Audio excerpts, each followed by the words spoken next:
Welcome to Kenton's videos. Enjoy the video. In this video, I will show how to buy S&P 500 index fund at Charles Schwab. Open your Schwab account and fund it before placing an order.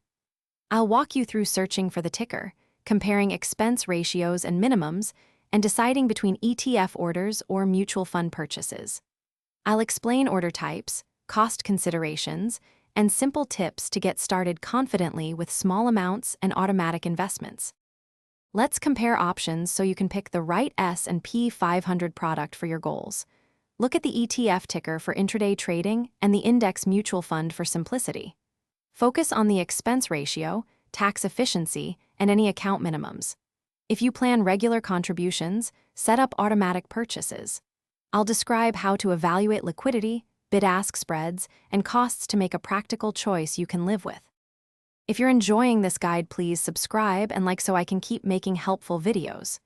Quick recommendation: these leak-proof food containers make meal prep and packed lunches so much easier and mess-free, which pairs nicely with saving time for investing.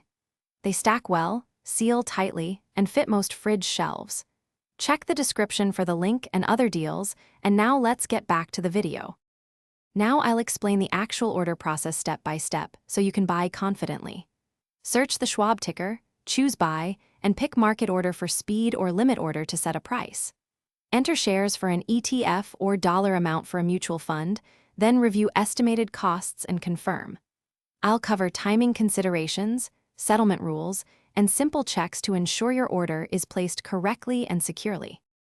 Thanks for watching. Consider subscribing if we helped you.